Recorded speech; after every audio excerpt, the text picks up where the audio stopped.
What if the Bible quietly mentions a race of giants and then never fully explains them? Just a few verses. A strange name, and then silence. Before the flood, before Noah, before everything changed, Scripture introduces mysterious beings called the Nephilim. Who were they? Fallen angels? Hybrid giants? Ancient warriors? Or something even more unsettling? Stay with me, because by the end of this video, you might see Genesis in a completely different way. And if you enjoy deep biblical mysteries like this, make sure you subscribe. We explore the questions most people are afraid to ask. Now let's begin. The Nephilim appear in Genesis 6, just before the story of the flood. The passage says that the sons of God saw that the daughters of men were beautiful, and they took them as wives. Then it says, almost casually, that the Nephilim were on the earth in those days, and also afterward. They were the mighty men of old, men of renown. That is it. No detailed explanation, no genealogy, no follow-up. Just a brief, cryptic mention before God declares that humanity has become corrupt and judgment is coming. That placement is not random. Why introduce mysterious, powerful beings right before the flood? Some ancient Jewish texts, especially the Book of Enoch, attempt to fill in the gaps. According to that tradition, the sons of God were fallen angels called watchers.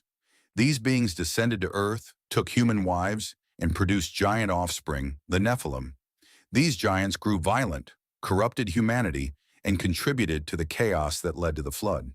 If that interpretation is true, the story becomes far more dramatic. It is no longer just about human wickedness.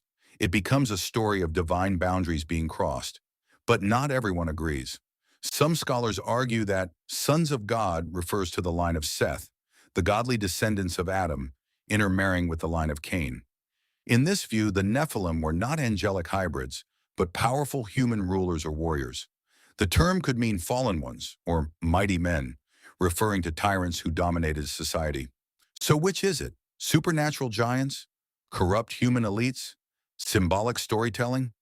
The mystery deepens when we turn to the book of Numbers. Israelite spies enter Canaan and report seeing giants there. They say, "We seemed like grasshoppers in our own eyes." They specifically mention descendants of the Nephilim. Now pause for a moment. If the flood wiped out all humanity except Noah's family, how are Nephilim appearing again? That question alone has sparked centuries of debate. Some suggest the spies exaggerated out of fear. Others propose that similar corruption happened again after the flood. Still others argue that the word Nephilim became a general term for unusually large or fearsome warriors. And then there is Goliath, the giant Philistine, defeated by David. Some traditions connect him to the Rephaim, another group of giants mentioned in Scripture. Over time, these giant clans became woven into Israel's narrative of conquest and divine deliverance. Across cultures, stories of giants appear again and again. Greek mythology has the Titans. Sumerian texts speak of powerful ancient beings. Even Norse legends include towering figures of immense strength. Is that coincidence? Or is there a shared memory buried deep in human storytelling? This is where the myth versus history debate becomes intense. Some researchers point to alleged discoveries of giant skeletons. However, most of these claims lack credible scientific verification. Many have been exposed as hoaxes or misinterpretations. Serious scholars caution against jumping to conclusions without solid evidence.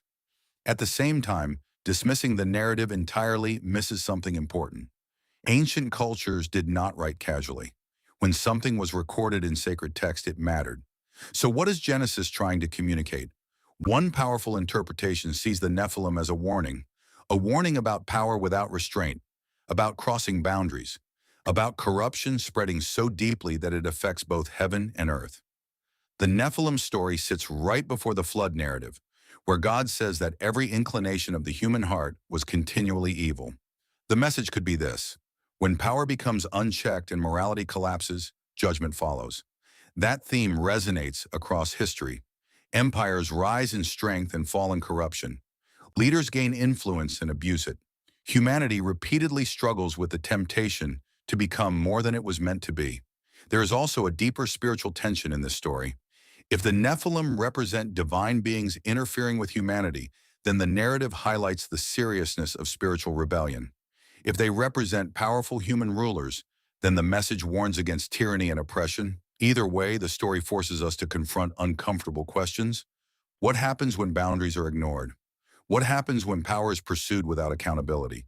And here's something fascinating. The Bible does not spend pages describing the Nephilim.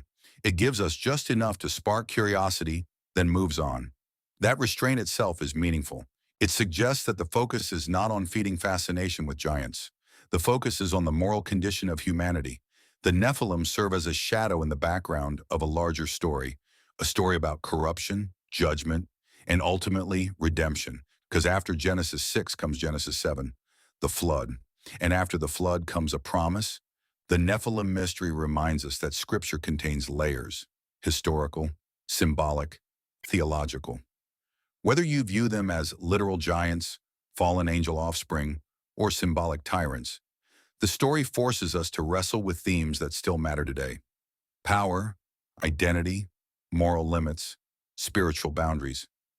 Even today, the fascination with the Nephilim appears in books, films, and games. They are portrayed as unstoppable warriors or tragic hybrids caught between two worlds. Why does this captivate us? Perhaps because it touches something deep inside the human imagination. We are drawn to the mysterious. We are intrigued by the possibility that there is more to history than we can see. But the greater question may not be whether giants once walked the earth. The greater question is what kind of giants exist in our own lives. Are there forces of pride, corruption, or unchecked ambition that threaten to overwhelm us? Genesis does not answer every detail about the Nephilim, but it clearly answers this. When humanity drifts too far from divine order, consequences follow. The Nephilim remain one of the Bible's most intriguing enigmas. Giants, warriors, fallen ones, or symbols of something even more profound. Now I want to hear from you. Do you believe the Nephilim were literal giants, fallen angels, or symbolic figures representing corrupted power? Comment your thoughts below. And if you enjoy exploring biblical mysteries like this, make sure you subscribe and follow. We are just getting started, because sometimes the most powerful stories in Scripture are the ones that are barely explained. And that mystery is what keeps us searching.